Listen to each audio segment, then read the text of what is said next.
In my opinion, the main idea behind building a synergistic deck is rooted in the restriction of a deck building game such as Magic the Gathering.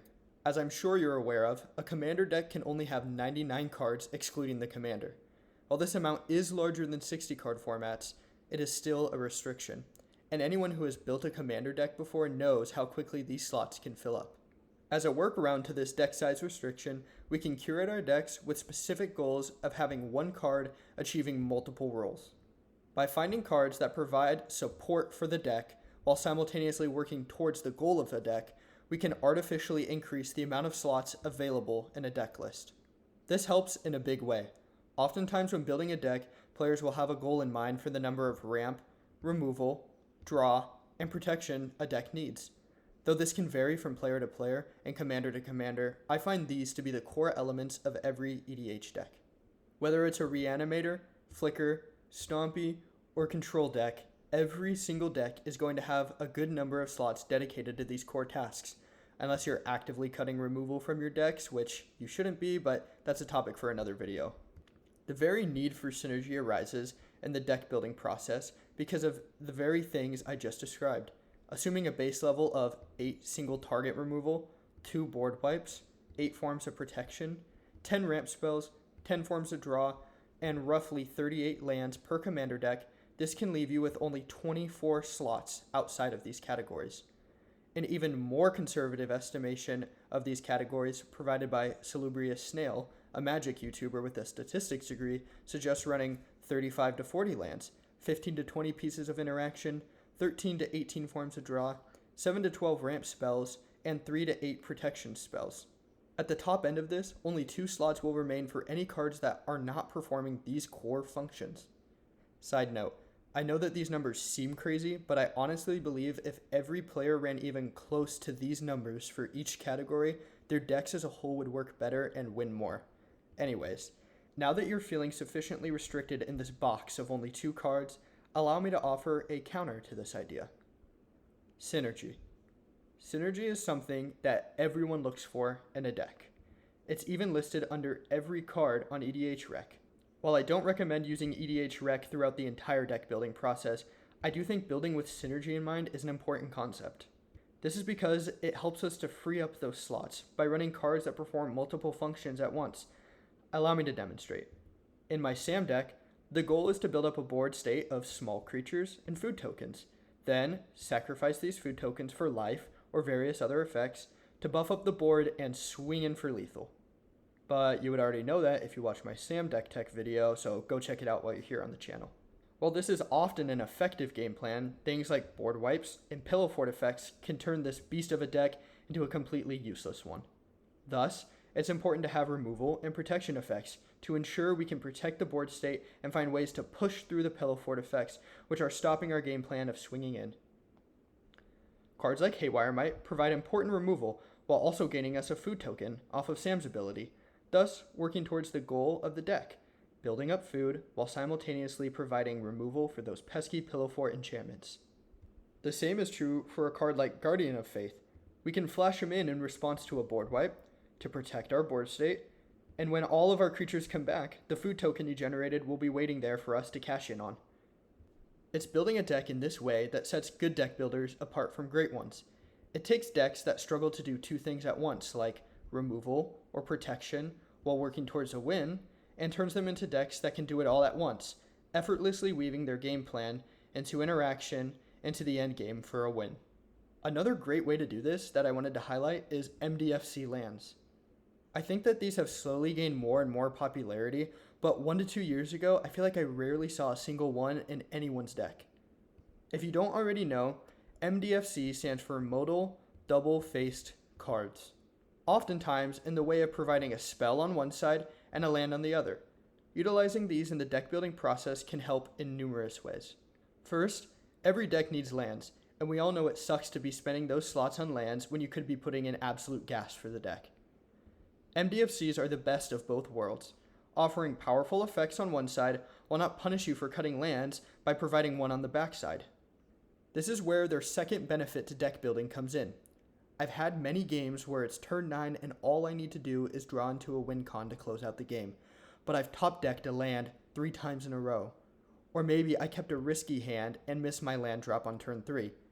Running MDFC lands helps cut down on the times that this will happen, providing mana in the form of a land when you're struggling to hit land drops, or a spell to help prevent you from flooding out.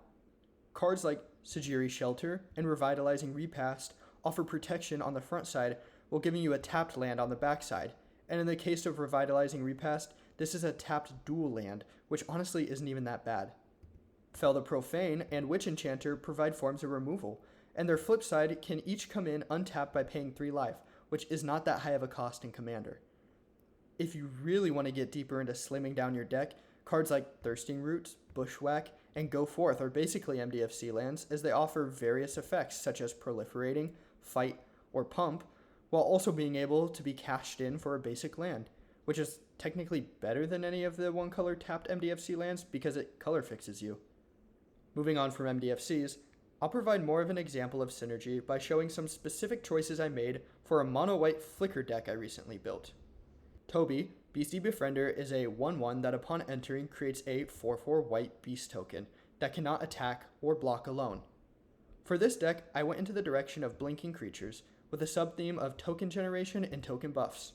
The reason I went with Flicker is because finding a way to flicker Toby 3 times enables his second ability, giving all creature tokens flying, which can be a lot more impactful if those tokens are 4/4s. The combination of these abilities provides a clear line to victory and a game plan to work towards. Build up a board state of tokens, then use Toby and other effects to buff them up and swing in for lethal. So how can a deck like this take advantage of synergy? Well, allow me to show you. Utilizing effects that offer removal, protection, ramp, and draw on entering the battlefield, specifically on a creature, allows us to have multiple great targets for our flicker spells. It also allows us to adapt as the game progresses.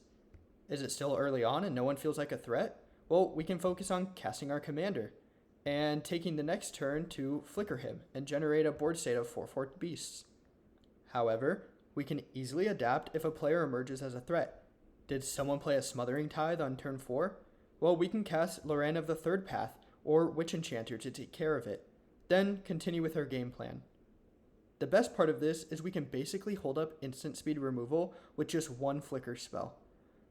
A well-timed Ephemerate on either of these creatures provides repeatable artifact and enchantment removal.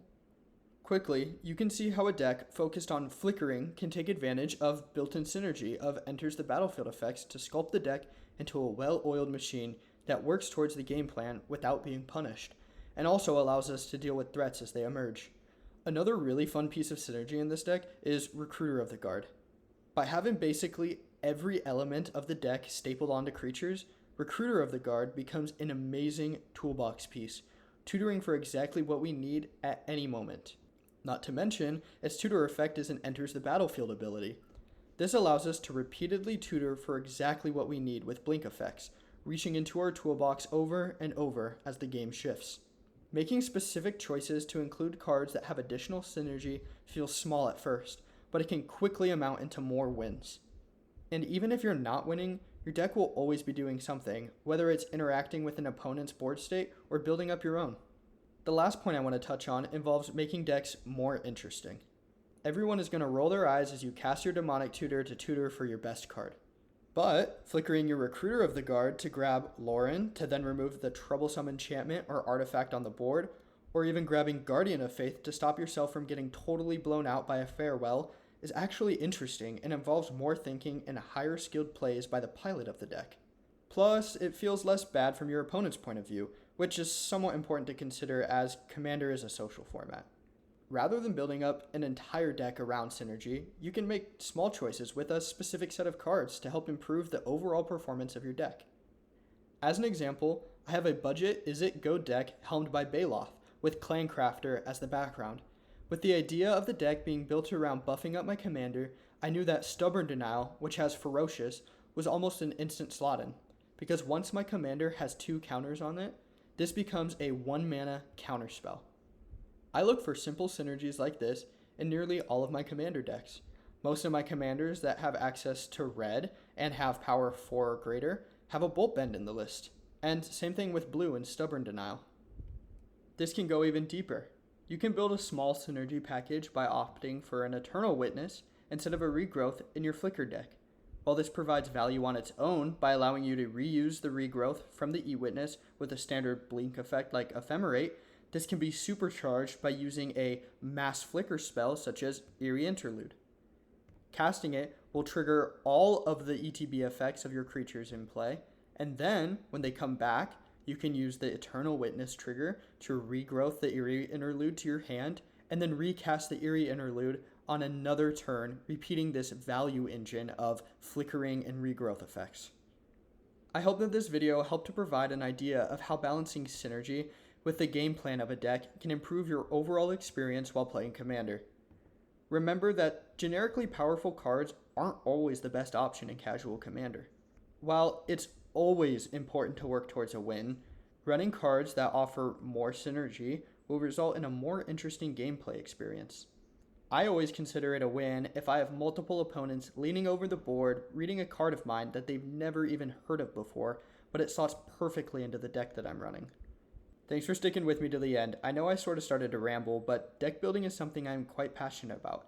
If you have any questions or want to challenge any of my ideas, or you just want some advice on deck building with synergy in mind, feel free to leave a comment below. If you haven't already, feel free to leave a like on the video and subscribe to the channel for weekly Magic content. And while you're here, check out some of the other videos we've posted like my Sam Deck Tech. Also, support us on Patreon via the link below. As always, thank you for watching, and I'll see you guys in the next one. Bye!